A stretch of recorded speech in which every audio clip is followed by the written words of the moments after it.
What is going on, everybody? My name is Conor Lawler. Welcome back to another episode of the Heroes for Hire podcast. We are back again talking all the week's movie news, entertainment news, and also a little bit of weird news thrown in at the end. I am joined as always by my best pal, Mr. Shaun Mead. Shaun, how's it going? Good. Perfect intro, bud. That's the one. That's a winner. We'll keep that forever. Only took 19 takes. Finally got there. Hey, look, for episode 7, it's not too bad, you know? How long will this joke run? This is only episode 7. If this is your first episode, we've only done 7 of these. Don't ever check the back catalogue. No, those hundreds of episodes were drafts. We were different people back then. 2 months ago. But yeah, so if this is your first episode, you don't have to do anything. If it is your second and above, I would really appreciate, or Shaun would definitely really appreciate. I need it. Physically. He needs it. Maybe 5 stars on Spotify, maybe a like, a follow. Just any of these are great. Something positive. Tattoo it on your face. Okay. How does that help us? It's promotion, isn't it? You definitely end up on Lad Bible or something. Oh yeah. But I like you being in marketing, being like, lads, we don't need ads on the television. We need tattoos on children's faces. People look at faces every day. I haven't watched telly since Christmas. Am I right, guys? Guys, why are you wheeling me out? Don't stop silencing me. So if this is, as I said, if it's your first episode, don't worry about it. We also have a Patreon down below where we do movie reviews every single month. And last month we did Irish Wish, which was terrible, suitably. The patrons basically get to decide what movie review every single month, which is a good Apart from this month, Connor. This month is my birthday month, which means I get to choose, and next month is Shaun's birthday month, which normally means we review one of the Pirates of the Caribbean movies. Get ready for Dead Man's Chest, boys. We're working our way through. So yeah, and if you're here for weird news, don't worry, there is a timestamp down below. So if you don't like movie news but you are here for the weird news, there'll be a little jingle, little timestamp in the description, and you'll get a whole other episode of just weird news. So that's how it's kind of split up. If you're new here, welcome. And it's time to get into it, Shaun. I don't think we have a jingle for this bit. No, we don't. We've already done the jingle. It's at the start of the show. No, I want another jingle. No. Start the movie news. But just you on a mandolin. I've learned the mandolin in between episodes. Playing us in. So, Shaun, I thought there was only one place to start this week, and that is Pirates of the Caribbean.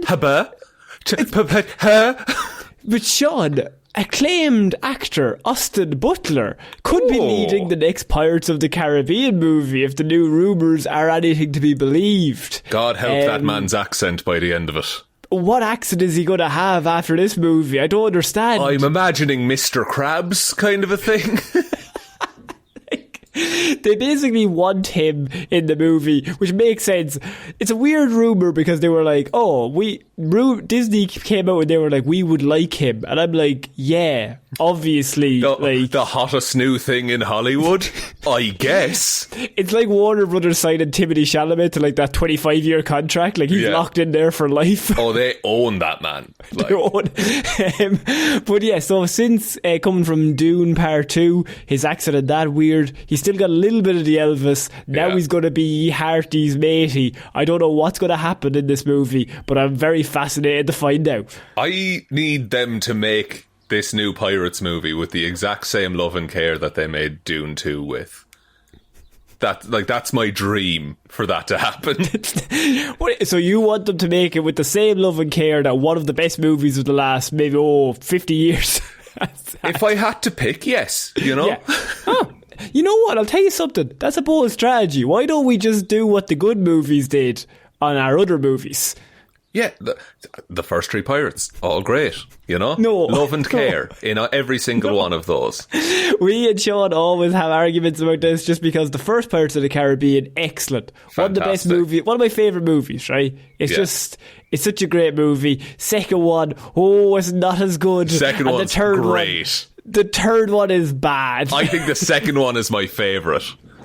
The third one is the worst. Second one has the big wheel, which loses its points. No, I think that's what it gets the best. You got Davy Jones, man. Like, I think it goes 2-1-3. And they're real close together. Fuck off. You're a madman. They're really, really close, man. It's So you're saying 2 is better than 1? Yeah, I am. What about number 5? It goes 2-1-3-5-4. That's the order. How do you know that off the top? What? Sorry, what brand have I built around myself for the last 20 whatever years? This is my entire personality. So they also they obviously have been looking at this movie for a long time in terms of Margot Robbie has been involved in leading the reboot for this, because they very much like the Pirates of the Caribbean franchise. They want to keep it going because it's a money maker. But as usual, we just kind of have to have a reboot of a thing that worked previously. And here's where I backtrack on everything I believe in. Yeah. And I say, this time it's good. You know what? This is where we find the true Shaun, because every week I bring reboots to him and he's like, this is dumb. And I'm like, just make a new thing, you know? I hate cinema. And then all of a sudden I use the words Pirates of the Caribbean and reboot in the same sentence, and he's like, guys, let's hear them out. Yeah. This could work. We had the same thing when we were talking about Extra Master and Commander movies. Or 28 years later, which we covered a few weeks ago, and you were like, yes, a sequel will work. I've got my favourite children. That's well documented. To be fair to you, right, you come in strong that I'm a hypocrite up front, right? I have strong opinions, but I'm willing to bend them for minor things that I like. We discovered, like, a few weeks back on the show that all of my favourite movies are written by the same dude. So maybe you just love him. I think so. It's Ted Elliott. And he wrote all of the Pirates of the Caribbeans, all of the National Treasures, Shrek, Treasure Planet. Like, it's working out real well. This guy is a genius. Me and Ted should be best friends. Do you know what's so funny is he's probably at like some Comic-Con and you would walk up to him and be like, you are literally the reason I like movies. You single-handedly wired my brain. If you had written The Mummy, it was over for me. Okay. Did he work on the? I don't think he worked on the. He definitely did. There's no way he worked on the. There's nobody that has had that good a run. Man, Ted Elliott. All of the links are purple on his Wikipedia. I've just been going through. He's your wallpaper on your phone. Mask of Zorro, Godzilla 1998, Small Soldiers. What a run by Ted. He doesn't miss, man. Ted, from the years 1992 to maybe 2010, Ted was fucking killing it. He was just every time. And he's working on the new Pirates movie. Of course he is. He's being brought in for this one. What a man. Get Ted back in Hollywood. Is he our new mascot for the show? Because I know Barry Keoghan was before he got famous, and now he's like Oscar nominee Barry Keoghan. Yeah, now he's like too famous, and it's kind of weird. Now he's too famous for us, and like it's kind of like once you let them grow up, you gotta let them leave. You gotta let them fly away. You know what I mean? So we see them there. So yeah, I say we adopt Ted Elliott, 62-year-old Ted Elliott. And he did. Now he's getting his big break. He's due a comeback. You know, he has actually. He's never been gone. To be fair, he's never been gone. That's the thing. So it's just we're living in the Ted era forever. I'm a Ted head myself. You're a bit of a Ted head as well. I know that about you. But Shaun, are you excited to see? Look, right. Do you want to save your own vocal cords on this one? I'm going to ask you this question. We all know the answer because he's going to just say, "Yeah, I love all this stuff," even though it's a bad idea. Shaun, are you excited about the new Pirates of the Caribbean movie that possibly stars Austin Butler and has Margot Robbie involved? Yes. Oh, pretty good. Hot take. That sounds rad. I think this could be not terrible. I think there's enough going on there that I think the last ones have been so bad that I believe with Ted on board, they can make it good again. But Ted was involved in the last ones. Make pirates great again. When the Pirates movies are good, it's all Ted, and when they're bad, it's like they didn't let Ted cook. They should have listened to Ted more. They should have let him cook. It's just He did on Stranger Tides. He didn't do Salazar's Revenge. So does he literally just work on pirate-based movies? He worked on The Lone Ranger as well. But he works a lot with Johnny Depp, to be honest, which is actually... Hey, no, it's also done National Treasure, Book of Secrets. He's uncredited, but he did write G-Force, the one about the gerbils. His greatest symphony. Doesn't, like... I gotta go back and revisit that now that I know Ted's involved. And like, you're so fickle that you'll go back and be like, how did this now win Oscars? I don't understand it, guys.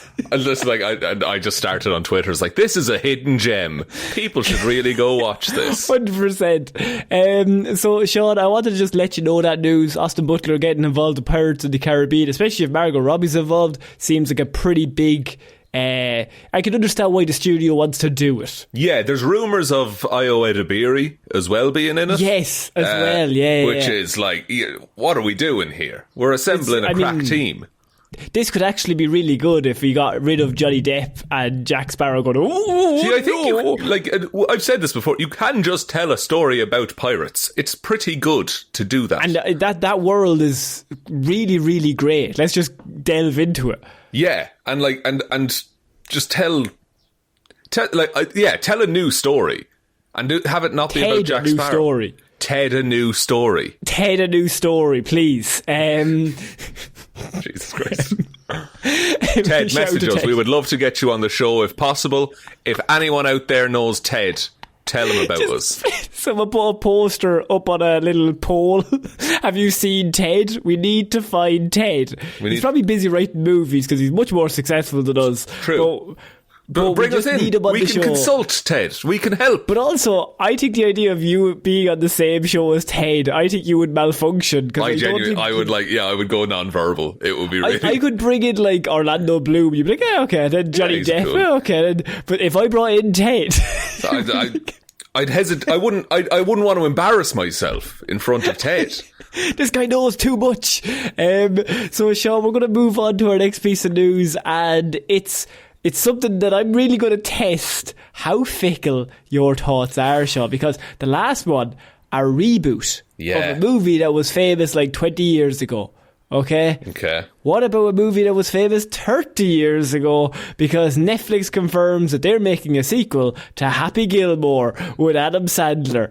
Yeah, Did we talk about this already? Was this rumoured before? We talked about it a few weeks ago when it was rumoured. It is now confirmed. Yeah, I mean, I really liked the first Happy Gilmore. I don't think legacy sequels to 90s niche comedies have ever been successful. Has there ever... You know what, actually? And we talk like just about making good movies, but like the people in the suits who don't really understand films, even they, with their weird algorithms, must look at every one of these things that have been brought back, like Dumb and Dumber 2 or Zoolander 2 or like any of those movies. Surely even on an Excel sheet they can see this doesn't work. But I think this might be the one because, and hear me out, Netflix. No one's going to go to the cinema to see Happy Gilmore 2. True. But they will put it on a Friday night, like while there's nothing else to do. They'll the issue with that is that nobody makes any money. But Adam Sandler, I think, like he has that massive contract with Netflix where they're just like, we'll give you like $1 gillion, just make a movie every year. Yeah. And you know what? He's a very nice man. That's it. And he takes that money and he hires his friends by and large. Yeah. Like, what a dude. Let's just do that. Apparently he's the nicest dude in Hollywood. Like, yeah, so like, I mean, look, if you can get it, go for it. And I think you're absolutely right. I think the one difference is the Netflix being involved. They don't care about losing money. In fact, they basically lose money on everything they do. They exist to not turn a profit. Like, yeah, which it's very strange. But them doing the Happy Gilmore sequel, I mean, a lot of people will watch it. Does he have a kid? Is that he's got to have a kid. Surely he's got to have a kid. Yeah, like you don't do a sequel like this and not give him a kid. No, I think you get the kid, and is the kid involved, or is he doing one last One Last Dance. What if the kid gets involved in like a kids' golf tournament and Happy Gilmore has to coach his son? Something like that. But he still has character flaws that he might need to overcome within the course of the film. Oh, of course. His rage comes out against children, which is always He beats fun. the children up, is what you're saying. I'm just thinking of that scene in Billy Madison where he's pelting them with dodgeballs, which Adam Sandler actually did for real. And then all the parents complained that he was like, they did not read the script, and then he had to be told, well, they're 6, so no. Well, that's their problem. They should be actors. So yeah, I mean, Happy Gilmore being brought back, I just thought everyone should probably know. It's definitely confirmed. They're definitely doing it. I think it'll be fine. I don't think it'll be good, but I also don't think it'll be bad. I think Adam Sandler has this weird, like, lovely niche now where he can do an Uncut Gems and just show that he can act. And then he's like, Netflix gave me $1 gajillion to do a movie every year, so I'm just going to do that as well. Yeah, and I think, I genuinely think it'll be fine. And it'll just throw it on in the background. I think it'll be very highly watched on Netflix. I was literally going to say that it's one of those where you won't watch it yourself, but like you'll get a stat maybe 2 weeks later, like it's the most watched movie of all time on Netflix. You're like, Jesus, okay. Yeah, I guess it's beaten Red Notice. Yeah, is that still number 1? I think so, isn't it? Like, did it not get beaten recently by something else? What? Baby Reindeer? Did that beat it? No, that's a series though, like a movie. Okay. I think Red Notice was the most watched movie until recently, and then something else overtook it. Top 10 movies on Netflix. No, this is just like recent. It's just ranking good movies. Yeah. Also, this is a side of the Netflix website I've never seen before. Apparently, Woody Woodpecker Goes to Camp is number 8. What the fuck? Was 10 involved? We can only assume. Okay? I assume if it's at 8, we gotta assume he was. Most what? Oh, the internet's a nightmare. Hang on, I gotta scroll down. They've ruined Google. Have you noticed that they've ruined Google? They've hardcore ruined Google. It's the worst. Like, you literally type in exactly what you want and it gives you like 17 ads for something unrelated, like trying to sell me a mattress. Yeah, it gives you a load of ads, a load of lists with ads in between every fucking line. And then just like so many like Screen Rant, Collider, like all of those websites. Like, but do you know what the most annoying thing is? This is not to do with movies, but what really pisses me off is when, say, I type in Amazon, right? Yeah. And then I click enter, and then the first thing is an ad for Amazon, and the second thing is actual Amazon's link, right? Yeah. And I'm like, you don't need to advertise Amazon to me. I want to go there. I'm going there. That's where I want to go. You don't have to advertise what the thing is. Just show me the actual link. And I will actively not click on the ad link just to give them like less clicks. Just because fuck you, yeah. And because fuck you. And another thing is that they changed this recently, that if I Google like, Dublin to Galway, it doesn't bring me to the map anymore. You have to go into the Maps app separately.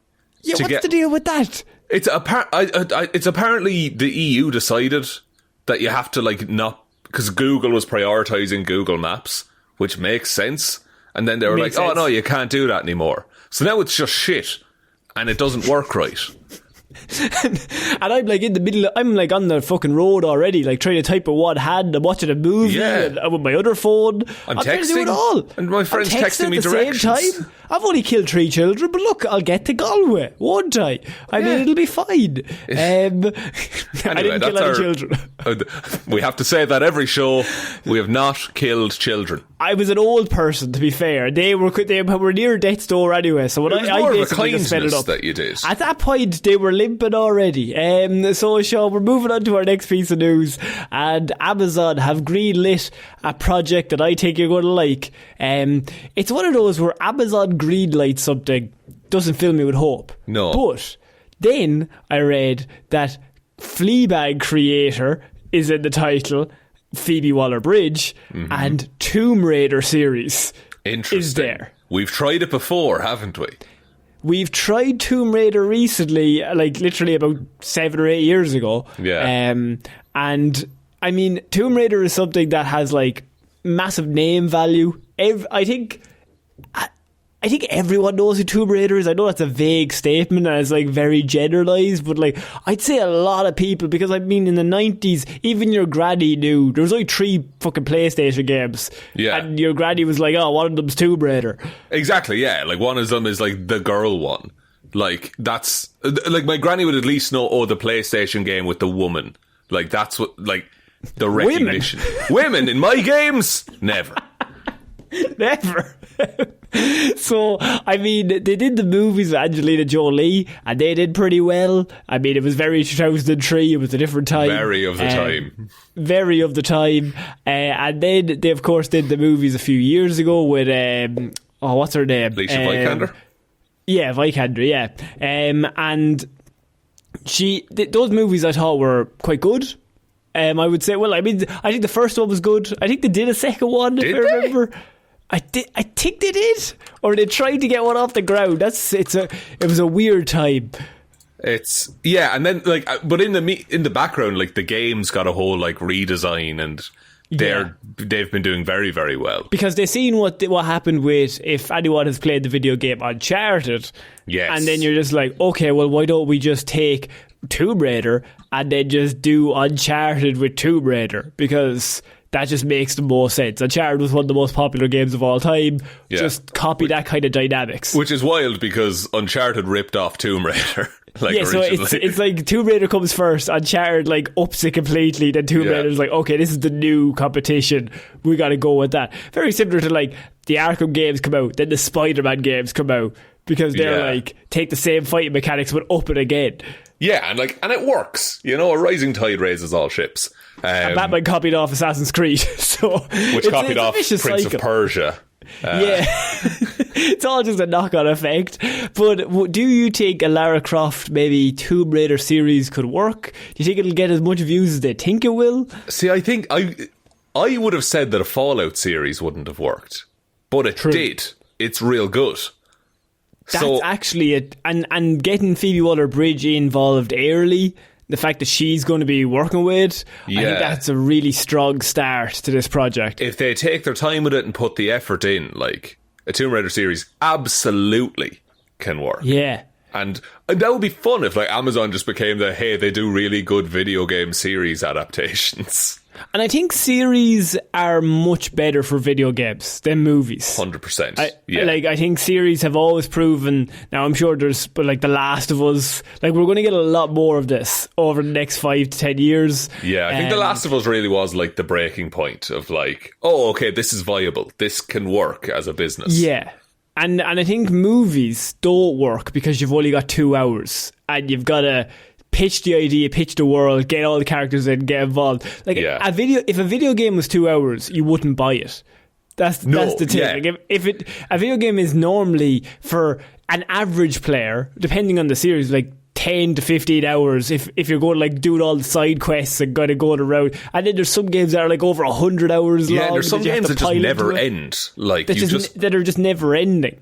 Like I can see in the next 5 years we're probably going to get like a Red Dead series, probably going to get an Assassin's Creed series as well. They tried that in movie form. It doesn't work in movie form. It doesn't work in movies, but it's kind of set up for a series.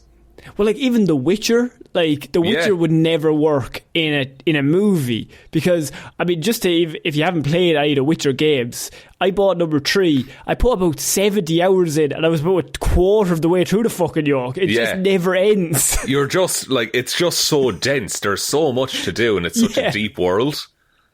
And like you do one side quest and it leads on to another one, and then you're like several miles away from where you started, and you're like, okay, well now what the fuck do I do? We gotta go back. Yeah, it's wild that like the most successful video game to series adaptations have been the ones that have the most world building, like the most to pull from, you know? Yeah, well I mean it makes sense. You got the most depth. Yeah, and you can just take the bits with the most impact, put all of them on screen, here's the world, now we're invested, and now we care about these And I people. think like a World of Warcraft series could also work. They tried that in a movie form in like 2015, wasn't it? And it just doesn't work in a movie form, but you could get Mortal a really Kombat, good series out of that. like the movie's fine, but I think as a series, like you do a fucking tournament arc of just people fighting each other, that's class. Yeah, and like every episode builds up to the big fight at the end. Yeah. How are we so jazzed about this and we hate comic book movies? Because it's one of those where you're just like, this could work. Now look, they could do it badly, but Phoebe Waller-Bridge is involved, and it's the Tomb Raider name and all, so like they'll probably put a good bit of money behind it as well. To me, I think it could be really, really good. Don't try and base it off Tom Holland's recent Uncharted movie. I would go straight away from that. But if you wanted to just like do a series where, and then especially with a series, you can like do character growth over 8 episodes. Now, you're not doing 24 fucking episodes. That's insane. But if you want to do like 8 or 10, leave it at that. 8 or 10, and then don't make the first season the origin of Tomb Raider. Have her raiding tombs from the start. That's the cool. I think Tomb Raider Legend on like the Xbox, that had like, I think the first level you're running through a tomb and you fight a dinosaur at the end of it. That kind of shit's why I'm playing Tomb Raider. I'm going to say something random that maybe you won't like, right? I just thought of they need, to me, I would structure it if I was writing it, and I'm not as talented as Ted, and I don't really have any talents. Few people are. Nobody is, right? But if I was doing it, I would go back to Arrow Season 1, and I would basically have her raiding tombs, with the flashbacks to where she learned those things. Do you know what, Connor? That might be the best use of Arrow Season 1 that's ever been brought up on this show. Or you could also say Slumdog Millionaire. That's what I'm thinking. I need her in situations. That's how you would sell it to a board. Yeah. That's how I would sell it. I'm obviously going to do Slumdog Millionaire, but to you, you would understand if I say Arrow Season 1, where we're like, where does he get all those skills? Well, there's this very specific thing in each episode that there's a moral at the end of the episode, and they learn and they move forward. Whatever. Yeah, and he's like, because I think in the new games she does get stranded on an island, and that's how she becomes like Tomb Raider. Yeah. And also, I like the idea of us trying to tell Phoebe Waller-Bridge how to write something. Hey. Let's get Ted in. Let's get Ted to look over this. Phoebe, look, I know you're talented, but Ted, I don't know if you've met Ted, and I think he might die of exhaustion by the time we're finished, but I do think he should be involved in every production. For the sake of art, you know? For the sake of a glance. Even just send it to him by email. Just let him have a read through the script, and he might have some ideas. Ted, would you throw an eye over that for me? God, Sean, I will. No bother at all. Matt Reeves, the Batman 2. Do not finalise that without running it past the Ted first. It's got to go through. It's got to go through Ted. That's the one rule in Hollywood these days. So Sean, we're going to move on to our next piece of news, and this unfortunately has the letters QUEL in it, but this time a prequel. So they're all the news stories, but this is possibly the worst version of the prequel that we've seen in quite a while. Oh gosh. And that is the announcement that they are going to be working on a Legally Blonde prequel series, Sean. What? Yeah, so you know the movie Legally Blonde, which, look, is a classic. Yeah, it's an absolute... It's a rip-roaring good time. It's every Irish dad's favourite movie, but they'll never admit it. Yes, that's entirely correct. It's the one that you walk in and they're watching, and then they never turn it on and go, this is a good one. I forgot about this one now. They're standing in the doorway, hands on hips. That's the way they're watching it. But they keep getting closer and closer. Like, what is she going to solve the murder? Sit down What's there going now. on? Because it's a legal drama. It's very, very good. But that film is the origin story of Elle Woods. Because before that, she's a very flawed character that we don't like. So we're just and she hasn't. Look, and she's very capable, and that's expressed throughout the runtime of the film, but her journey starts in the, like, at the start of Legally Blonde. Like, it's actually, the more you think about it, the more you're like, who agreed to this? Because the start of the first movie is literally her being like, oh, I've got all these flaws, and then over the course of the film, she like learns to be like, okay, I'm actually really good at this. Maybe I'm very nervous. Then she overcomes, and then she solves the big case when everyone's laughing at her at the end. So why would we not, in a world where we've had two Legally Blonde films that are both great, why don't you do the third one? And she's in the fucking Supreme Court. Why not? You've get got Reese back. I'm assuming Reese is about, right? And she's probably acting in some fucking Unreal thing on HBO Max or something. But, like, I'm sure she's knocking about the place. She loves this series. You could bring her in. She probably wants to be, like, an executive producer and then just bring, like, a young actress in to play a young girl. I mean, maybe, but, like... But what's the story? It's just... You're just watching a regular person. That's so funny. I just read Elle has been created by Laura Kittrell, who will also serve as a showrunner, and with Reese Witherspoon on board as an executive producer. God damn, you really called it. So it's just her in high school. That's the series. It's just her in high school? Yeah. But what's that to do with They definitely just had a script of a lady in high school. And they were just like, oh, we'll just make her, I don't know, fucking blonde. She wears pink. It's legally blonde. What's Reese up to here now? She's on the morning show. Yeah.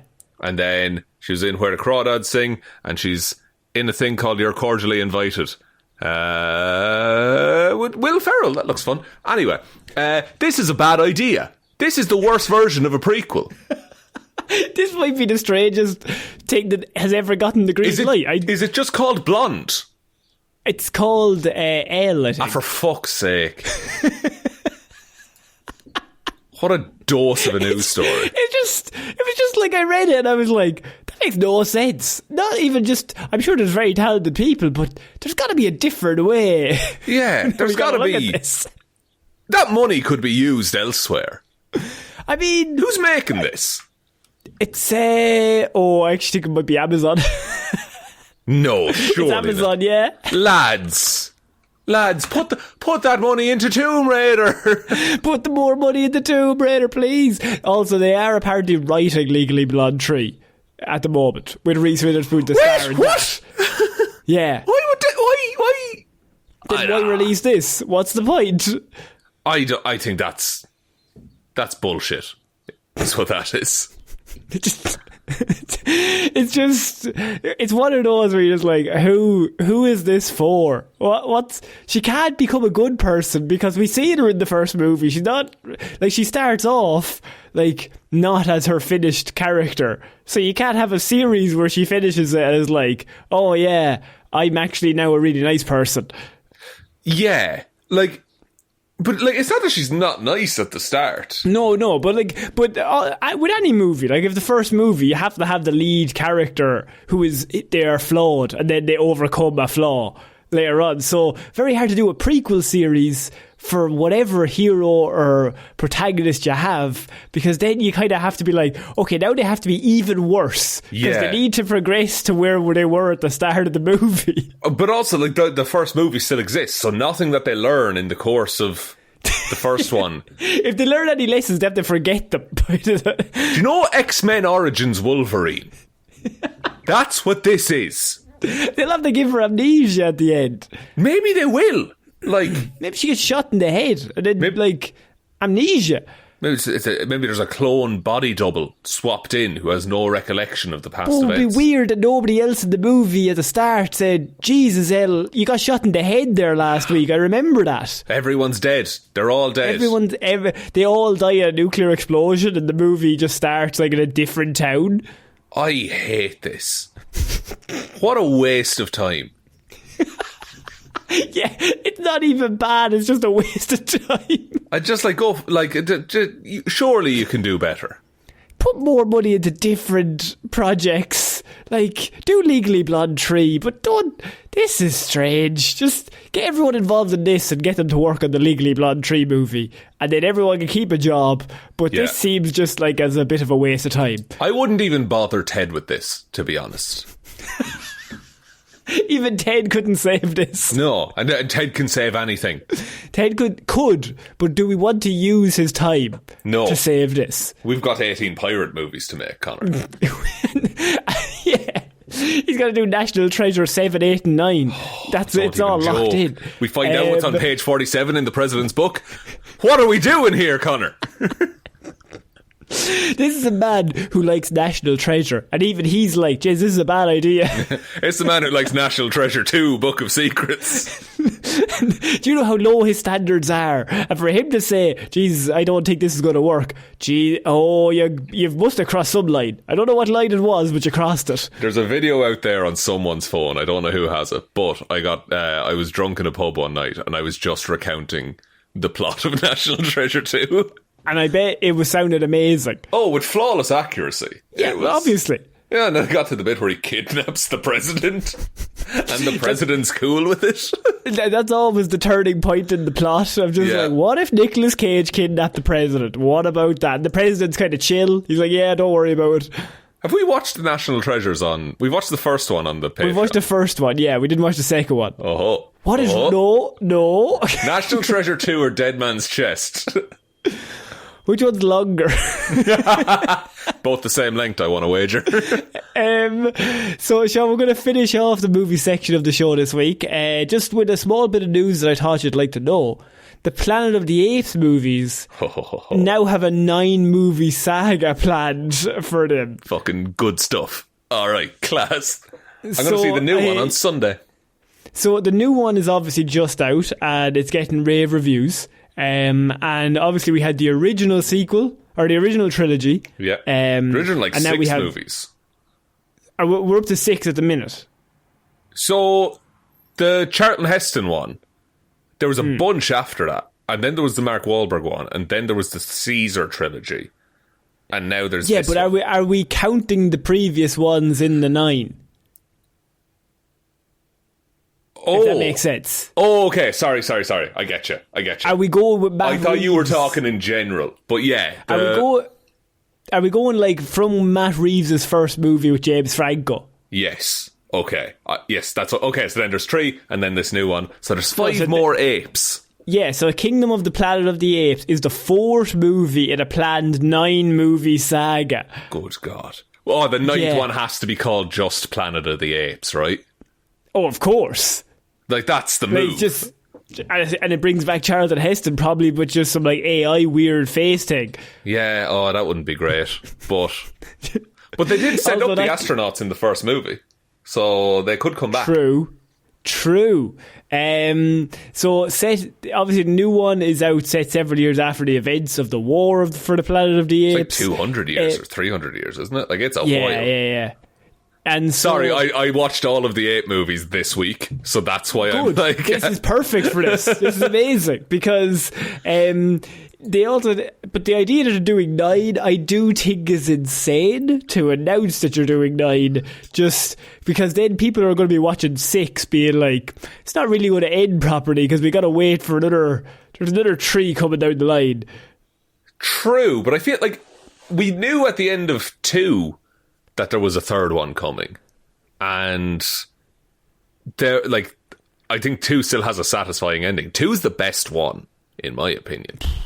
Did Matt Reeves do all 3 of them? No, Matt Reeves did 2 and 3, and then someone else did the first one. Wes Ball? Was it Wes Ball? No, wasn't Wes Ball. No, Wes Ball did this one. Sorry, Wes Ball did this one. Rupert Wyatt did the first one. But Reeves came in and did 2 and 3, and like he fucking killed it. So moving into this, I mean, this is pretty elaborate to say you're doing 9, but I also think none of these movies have missed so far. Like, I think humans are very simple in that we will watch apes do things. And also the CGI is like insane. Even on like the first one, It's like, it holds up. And that's like, what, 2011? It might be 2011. I think it goes all the way back to maybe 2011, 2012. That's mad. Someone sold their soul to make that work. Because they are seamless. Since the very first movie, they are seamless. And it's insane to think now, like, we see all the green screens now, and you see all the CGI in movies at the moment, and you're like, how do those apes look so good? Yeah. What did they do? Like, and it's all like hair, and they have to talk. It's insane. There's never a moment where you question are they there or not. No. They're just there. You're just like, oh, those apes, they really trained those apes very well. Jeez, whoever the trainer was fucking killed it. Like, I love those movies. And they're just quietly solid. Like, there's not a big fanfare around them. You know what they are? They're all 8. Yeah. Right? They don't drop below 8. And they get up to 9 sometimes, and they're like, this is a fucking great movie. But there's not one movie that I'm like, this is not good, or this is worse than the others. Because even the bad one is still like, that's a fucking good movie. Still real good. Yeah. There's the bit in the worst one is the worst one is maybe Franco's one. I guess, yeah.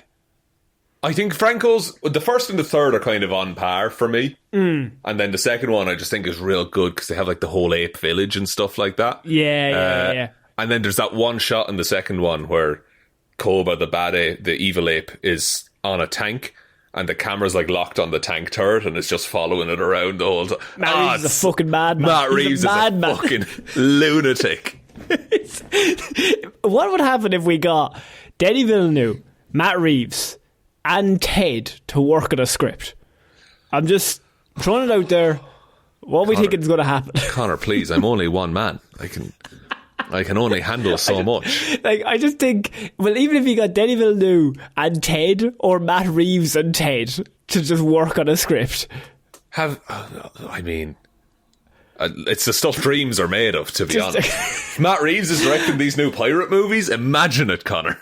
Imagine. No, he's busy with the Batman 2, 3 and 4. Forget the Batman. I don't care about... What are you talking? You're a I sicko. want pirates. Sicko.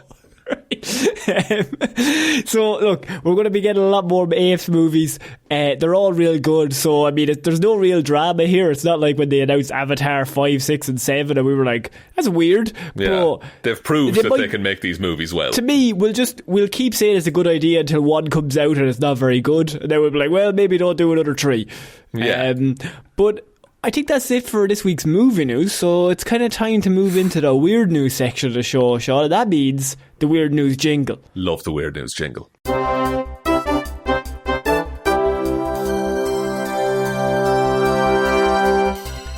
Wow, what a jingle. Every week, never fails. Look, and I never will. I'm going to say that right now. I'm never going to forget to put the jingle 100% you will guarantee to fail and forget one week.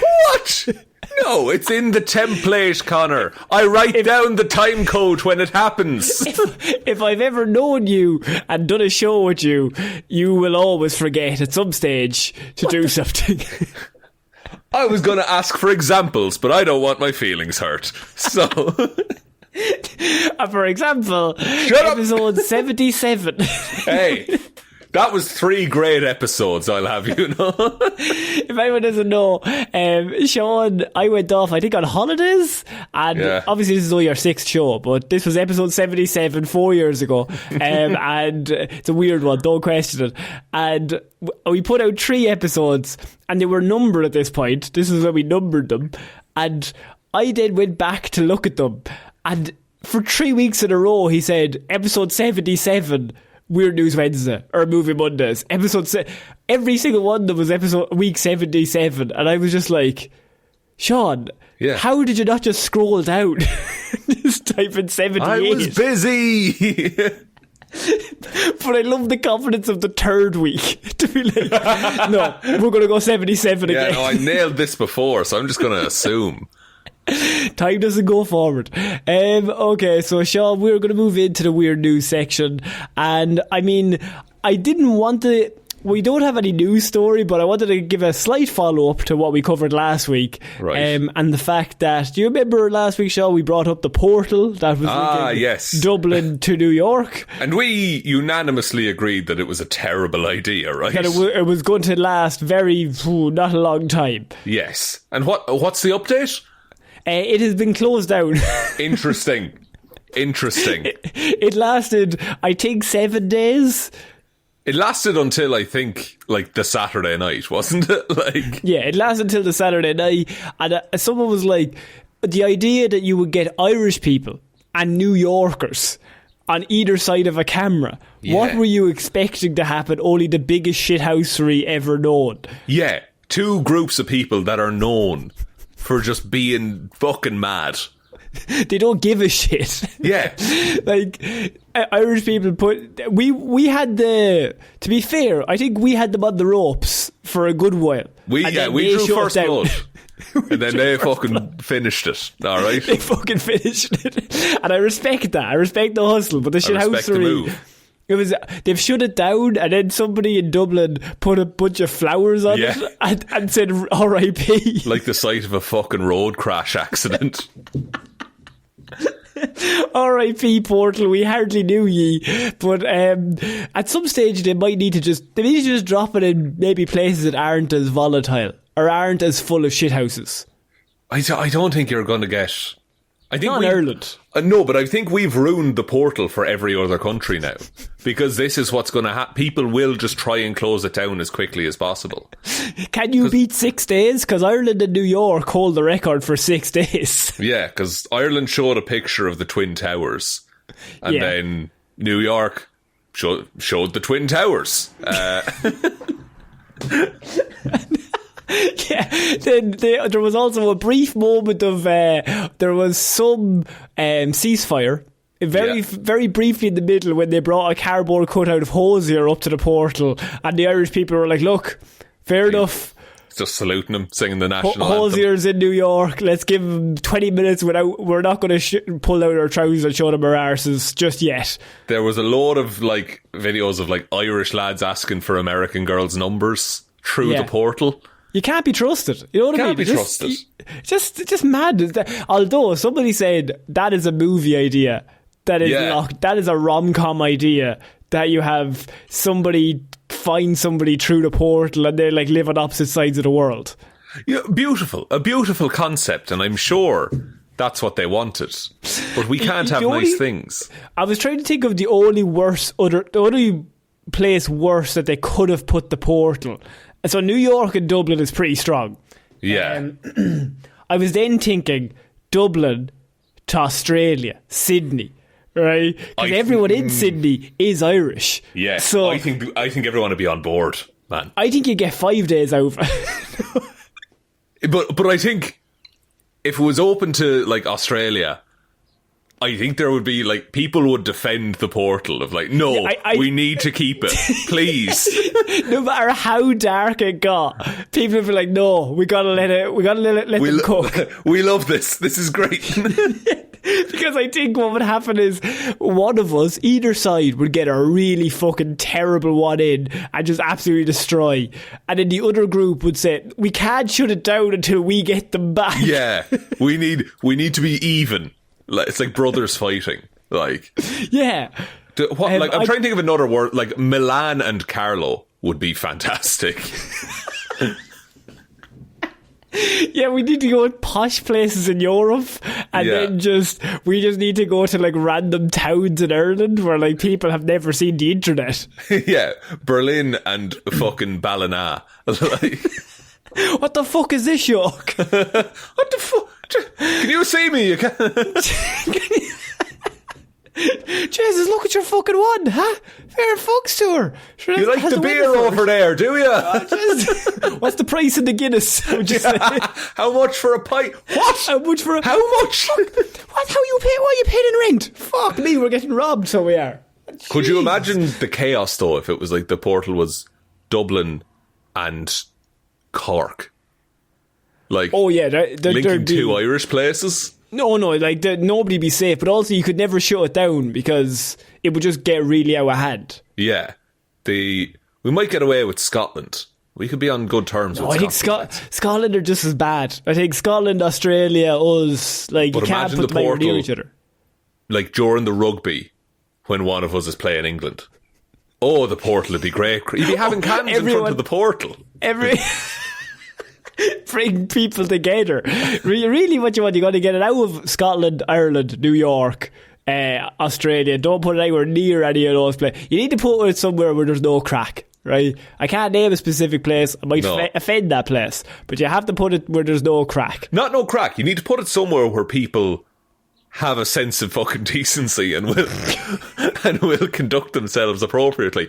Tokyo, perfect. Tokyo, those lads would fucking look after that portal. I tell you. Oh man, best portal you've ever seen. But what do you put on the other end is the question. That is the problem, because you can't give it to us. You can't. That's the thing. You can't give it to us. We would ruin the portal for the Tokyo people. So Tokyo gets a portal. Somewhere else in Japan could get the other side of the portal. We need to pick more places in Japan. What's another place that's nice? South Korea, maybe? Maybe, yeah. Kind of like... You kind of have to go to the other side. You have to kind of go to the other side. Somewhere maybe in Europe, but it'd have to be like... Canada. Tokyo to Canada. Tokyo Nothing's to Toronto. happening in that portal. Lads, what a lovely time we'll all have. Everyone's making friends. It's absolutely great crack. But, there's no hassle. There's no bother. You don't need security at it. We'll look after it ourselves. I think it's even funnier of what would they do is they set that up, and after 7 days, New York and us get like a side eye of like, you couldn't fucking last a week. These boys nothing's happened. They're behaving themselves. They're so nice to each other. They're paying each other's rent, so they are. They're actually delighted with each other. They've started writing pen pal letters independently. Just different vibes. I just think we can't be trusted is the thing.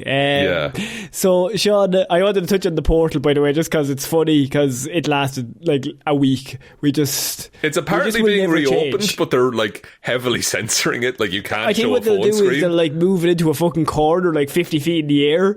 Yeah. It's like an above ground portal kind of a thing. Yeah, so now like it'll look down upon us, but we can't like cause trouble with it. Oh, but we'll assemble big posters and stuff. I guarantee there'll be about 50 lads in a big trench coat getting up on top of that portal to make some moves. 100%. Shaun, speaking of Tokyo, I wanted to touch on our next weird news story, because Tokyo is in the middle of a battle itself, Shaun, with one of the mascots of the show.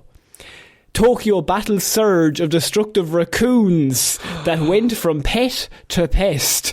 Good God. Okay, so raccoons have been heavily featured in many weird news stories over the years. Yeah. Primarily the fighting ring. From the the 6th episode of Weird News ever featured one of Shaun and my favourite story. It was the raccoon fighting ring that people were trying to get set up. It was they got shut down before their first fight. But it was a fight club that they had wrestling entrance music, names for them. It was outrageous. George Cooney was one of the participants.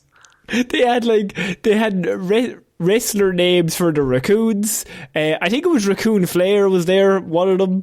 Very good. And so I think a Rack Attack, I remember that was one. Was there The Rack? Was that one? The Rack was there as well. Yeah, Dwayne The Rack Johnson, that was it. Dwayne The Rack Johnson, yeah. So, I mean, that was very early on, and that was like the very start of Weird News. Actually, the 6th episode, which is now, it's the 7th now, is it? Oh, last week, yeah. No, last week. That story, guys?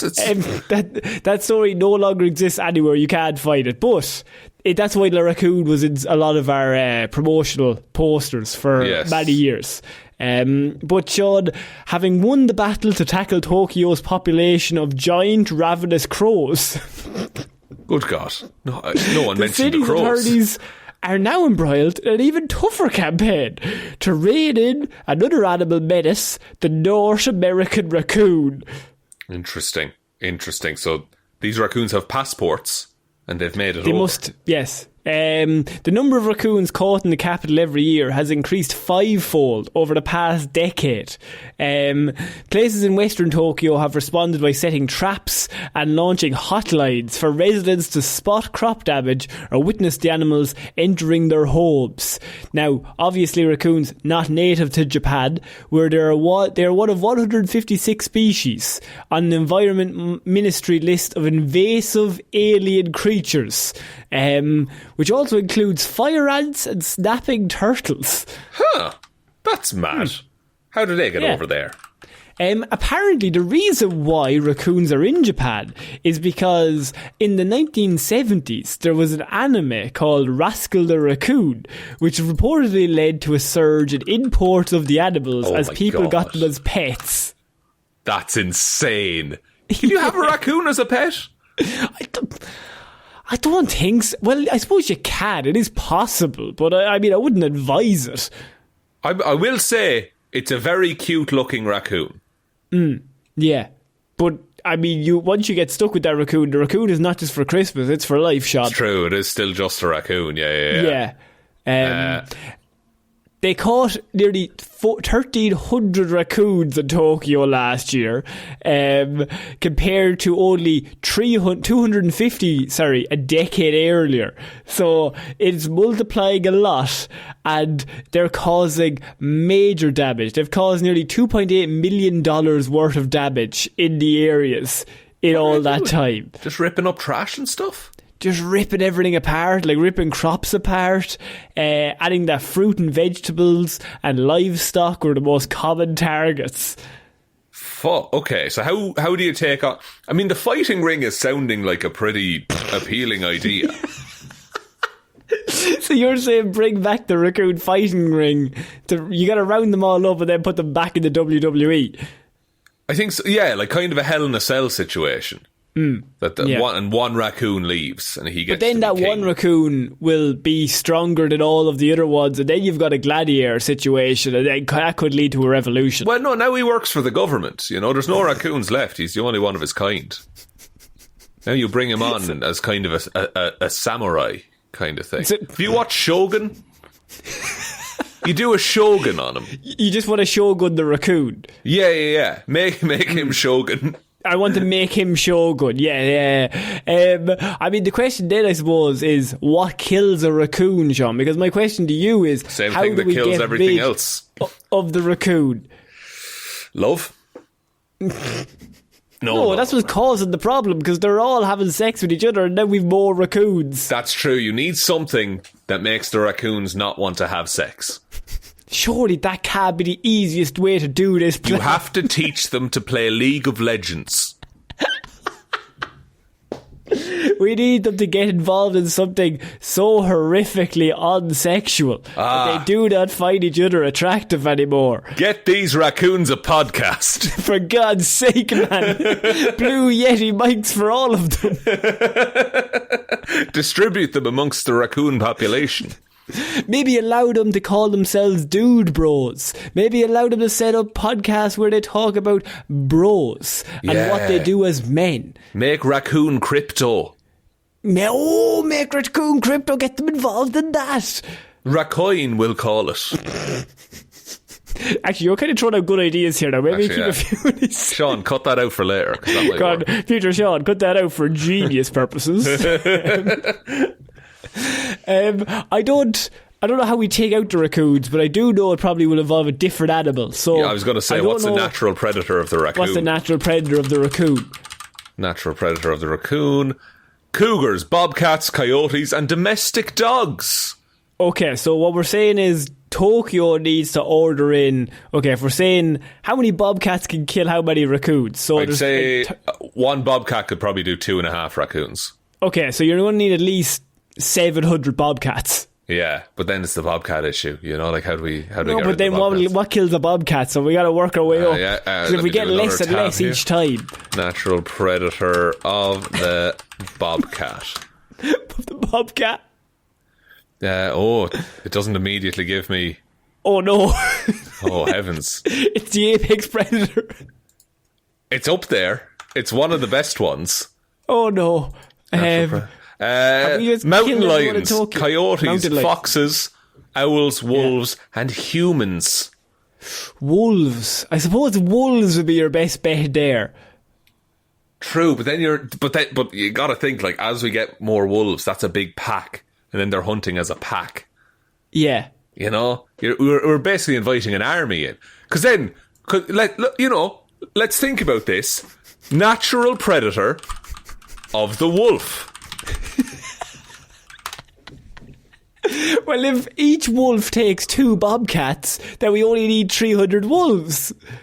Connor, wolves are apex predators, meaning that they have no natural predators in the wild. Oh, no. So we got 300 wolves. 300. Okay, it's 300 wolves. How do we take on 300 wolves? Okay. Apparently, if food sources are low, animals such as polar bears, grizzly bears, black bears, and Siberian tigers might chance a wolf. But that's so in desperate situations. We need 150 to 200 starving polar bears. I will say, bears are native to Japan. They have them already. That's true. So not polar, mind you, but I think brown bears. So how many brown bears would it take to kill? A brown bear could take 10 raccoons, I would say. Oh, easy. Yeah. You could skip the middleman, bring in 150 brown bears, and then allow them to take out the raccoons. I don't know if it's worth it for a brown bear to kill a raccoon, though. They're not going to be, like, satiated with that. That's true. What if they got 10 of them, though? 10 raccoons? Yeah. See, I think the raccoons, they'll scatter. You know, it's going to be very slow going, and then they're just making more raccoons in that time. So we still need to go raccoon to bobcat to wolf to bear. Yeah. And then I guess we just let the bears go. And then the bears own Tokyo. Yeah, it's a rise of the planet of the bears. Yeah, okay. Well, look, I think we've really solved the problem, to be honest. I don't think you're welcome, have any issues. Japan. You don't need to thank us. We're just doing our job here. You know what I mean? It's clearly the obvious way to go about it. Do bears have any natural predators? Humans? I guess. Mountain lions? Wolves? Oh, fuck. How can they both be each other's predators? Bobcats? Oh, no. Oh, we're in a whole loop here. Now we're going to need to get 800 bobcats to get rid of the bears. For the first, suggested question is, do bears have an enemy? I suppose, not a natural enemy. They haven't pissed anybody off, but I'm assuming somebody will kill a bear to eat it. Yeah, I don't think they have a grudge. I think it's I don't think there's any grudges going around. Unless, there's a really particular, pissy wolf. But other than that... Do you think bear meat would taste nice? I mean, yes, I suppose. I don't know. Fair. I imagine it's like lamb. But more, you know?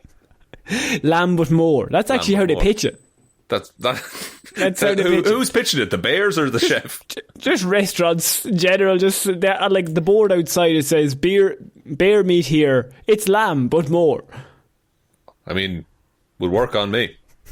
You're outside, guys, it checks out. I'm telling you now, it does make sense. It does. Logically, we have to eat here. Logically, now we have to buy this, even though it's $55 per piece of meat. Yeah, it's probably real expensive to eat bear. Oh, absolutely. I mean, imagine trying to hunt that. Well, get a few coyotes on your side, you'll be grand. You need a few. What I'm reading here. Shaun, we're going to move on because I am going to Germany now with a very strange invention that I just seen this week that I know you love water slides. You've told me that many times. You've said Big fan. You love a water slide, you love a water park. Love it. Love water. Never drowned once. Drowned twice. Yeah, nobody can ever say that you drowned once because you definitely nearly drowned twice. So if anyone doesn't know, Shaun did legitimately die, I think twice. Shaun was legally dead for a time. I brought back to life twice. He just couldn't swim. The parents kept throwing him in the deep end. He had to learn some way, you know what I mean? Look, it's like burning your hand on a stove, you won't do it again. But I did. But the second time you're throw me further in into the ocean. Put me in, coach. People have huge concerns after seeing the newfound invention, Shaun, because water slides, they can be sore. You're on your back. Maybe you hurt your lower back. But what about a stand-up water slide? What? The tech whizzes at Aquamagis in Plettenberg, Germany, reimagined the humble water slide, creating a version that allows you to remain standing up the entire way around. How does that... Wait, so you're... I'm doing hand gestures to Conor here, folks. But I have one hand horizontal and one hand vertical. And you're moving along like an airport travelator, but water. You're moving along like an airport travel thing, but you're going along on water. Surely that's more dangerous, because if you slip, you're going to crack your skull. You would think, but at the same time, more crack. So the only saving grace, it's a short course shot. So any longer and you'd be at serious risk of maybe, doing yourself maybe a bit of harm by slipping either way. But you're standing upright and you're on a very solid piece of ground of water, moving at a pace. It's like very Tarzan going feet. down a vine kind of situation. You're going down in a big circle, down a little vine. Right. Now, obviously, a lot of concerns going on. Immediately they announced this swimming pool, and immediately it was kind of pushback with how safe is this? Yeah. And just little whingy bitches, because of woke, Shaun. People were like, I might get brain damage, blah, blah, blah. We all got brain damage back in the day. Shaun died twice. I've been brain damaged so many times. I've had so many head x-rays. It's not even funny. I've been damaged brain so many times, right? Me brain hurt. But people are like, oh my God, my child might fall. I might fall. Get over yourself. It's a bit of crack. Yeah, so give him a bit of fucking personality, huh?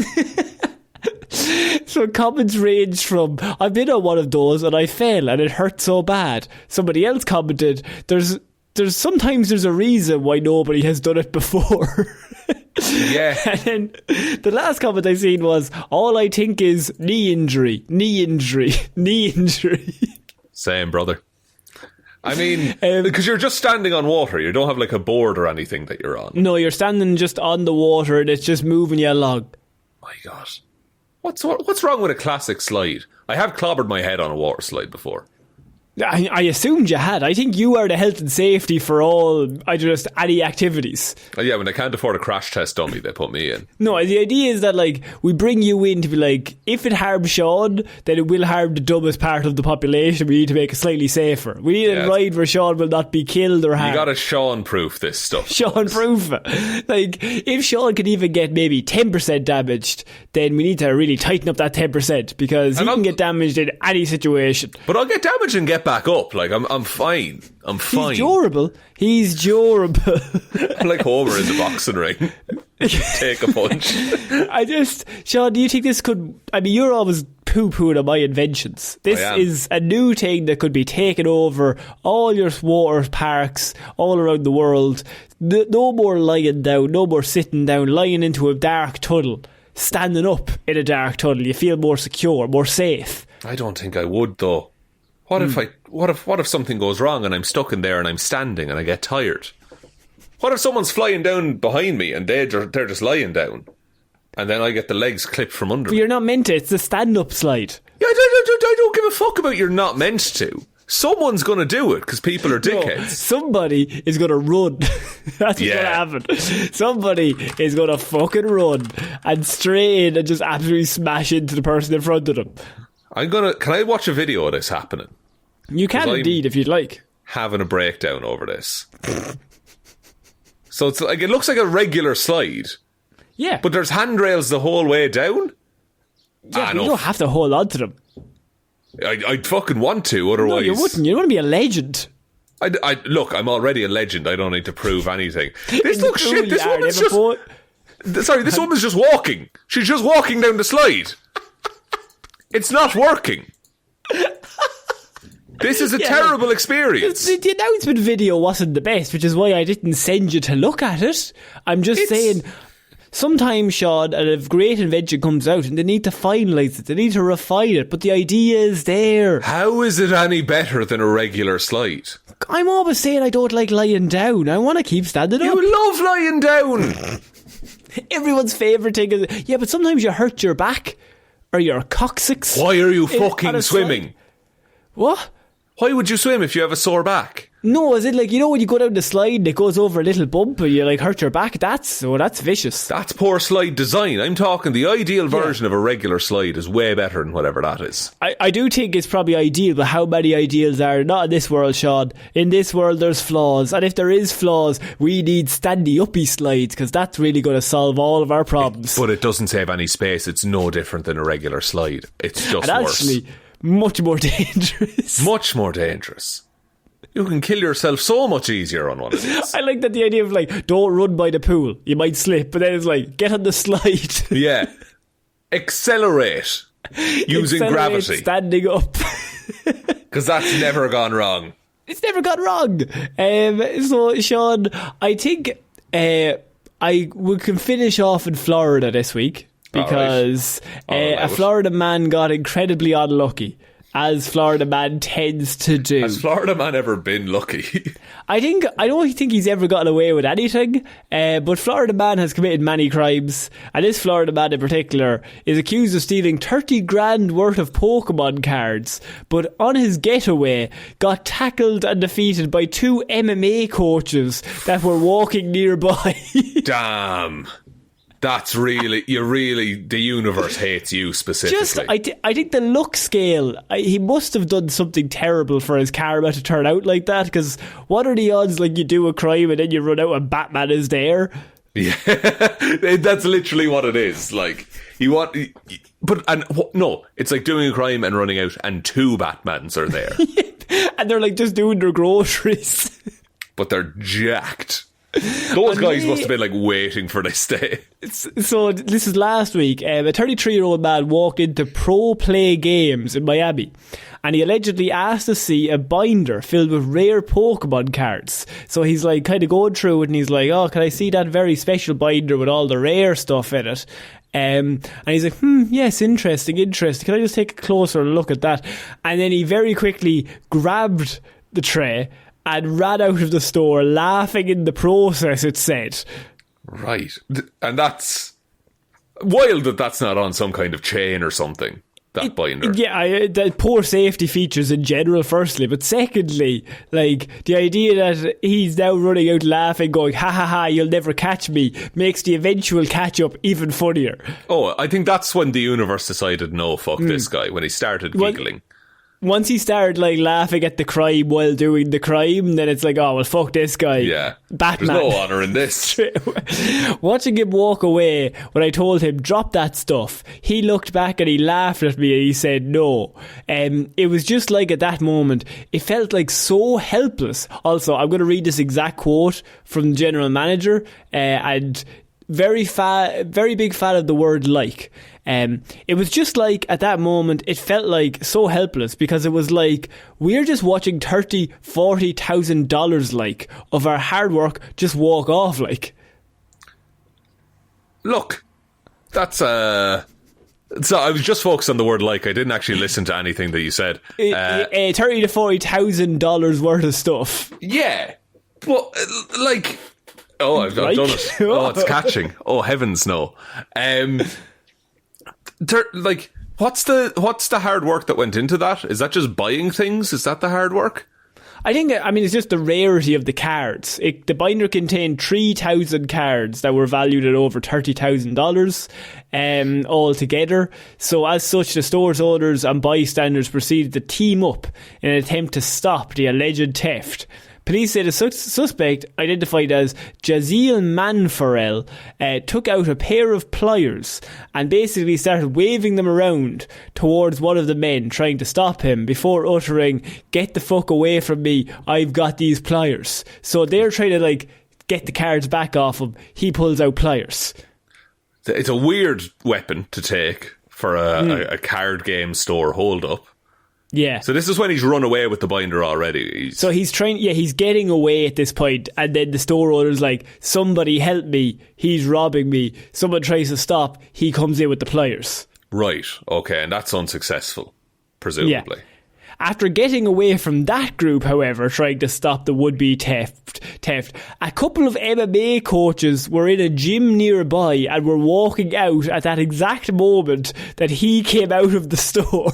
God, they're like full of like adrenaline and like they're ready to go. They've gotten their protein in, they're fucking ready to go, and they're just like, oh man, that was a great workout. I'm actually feeling in great shape now. Yeah. Oh, what's that over there? I imagine no hesitation, just went for the guy.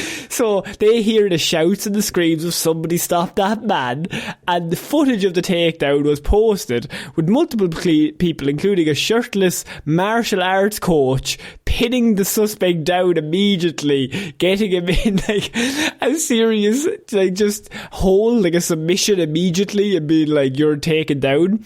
They say my friend jumped out of the car, cut him off, and that's when we got on top of him and used our jiu-jitsu to subdue him, said one of the coaches. I didn't hear no bell.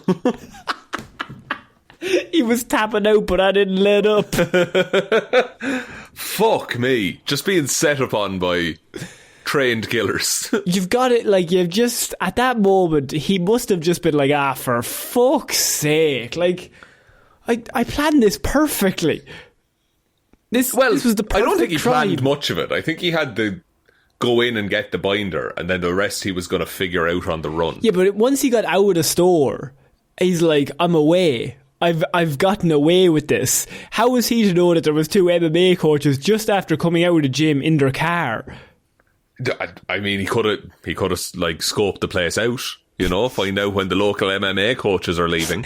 He needs to go to their houses and find out their timeline and their schedules. He needs to he needs to like go to the gym, like, and like he needs to become an MMA fighter himself. Okay. Just so he knows where those lads will be at all times. That's what I would have done. In my head, the fear, right? There's a moment where he's running away and the guy comes out in front of him, and he has that split second of, oh shit, this guy's massive. Fuck.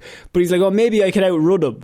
And when he tries to run, the guy just like rips his arm into a fucking triangle choke. He just starts fucking like ripping his shoulder blade out. He's like, Jesus, with like this is surgical efficiency as well. Like just immediately doesn't even like try a punch, doesn't try anything, just like wraps it. When he goes for the submission first, the guy must have been like, what is he doing? Like, this is a weird way to fight. Yeah, this isn't what I'm used to.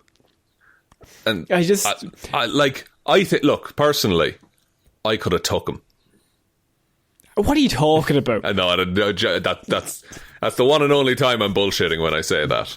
I would have been killed immediately. He had the pliers, but he didn't even have time to take them out. The two boys just wrapped them up like a fucking pretzel. Yeah, it's just took them out. They just saw an easy win. They were like, we literally fight people every day. This guy has Pokemon cards in one arm and the other arm is free, so we're going to rip his shoulder out. And the cards got back to the store okay, I'm assuming. Yeah. They're just like, they brought it back because Batman and Robin showed up. Just the biggest men in the world walking into the card game store. You dropped these. Just put them back. I think that's it for this week's Weird News, Sean. What a week. Would you like me to take us out, Connor? Yeah, sure, why not? Thank you, everyone, for listening to this episode of the Heroes for Hire podcast. We will be back on Friday with Hero or Zero, and then next Monday with another episode of the show. Big thank you to everyone over on Patreon. That's patreon.com/Heroes for Hire podcast. Link to that is in the description. And shout outs go to all of the amazing people that support us over there. Thank you to Róisín and baby Ben Palmer, Joe Burney, Ryan Komatsu, Dozer, Enthusiast Evanson, Waffles Loves You and hopes you have a good day, David Clarke, Shaun Chuck in the wash and it'll be grand Jamieson, Dominic, Anna looks forward to the next Irish animal story, Hjelmroos, Danny McLaughlin, Lordsmish, Michelle Browne, Michaela Doughty, Frost overwhelmed by uni and other bad choices, Conor and Lorraine are certain you could kill someone with a compass, just aim for the carotid artery, Russ, I am convinced Shaun drowned so... This is topical. I am convinced Shaun drowned so often when he was younger as the landlubber was trying to live his pirate dreams-Parfitt. When I drowned the first time, they put me in the kiddies section, which was pirate themed. I'm not saying like that was formative. PTSD, love. Maybe it's just I associate pirates with safety, I guess. But you died. Yeah, whatever. But there was a guy dressed as a pirate that brought you back to life. Yeah, he was beating on me with a hook hand. It was painful. Right, okay, cool. Thank you to Jackson Bruheim has released a new episode of Can Columbo Crack the Case. Liz had a few too many on St. Paddy's Day and tips who subscribed to the Patreon. Kira Lawler, Judge Lahey, The Amazing World of Keza, Mikey, Chair's number one fan, Chair. There's more of those. Kyle Borowski, Rory, Shaun subbed to the Patreon after 10 creamy pints. Pete can't wait to hear his name read out in the podcast, so definitely won't make it too long. And Jack Markham. Thank you all for your support. We really appreciate you. And if you want to support us, head on over to the Patreon. You get the extra movie shows and things like that as well. There is also a merch store, heroesforhire.ie/shop. Twitter is @heroesforhirepod, the 4 is the number 4. Facebook is Detective Divilment's discussion group. Instagram is Heroes for Hire Podcast. And the best way to ever help out the show is to tell one human being that we exist. Just a one, please. And I think that's about it, Connor. I think so. So I've been Conor Lorraine. I've been Shaun Neal. I shall see you all next week, guys. Bye.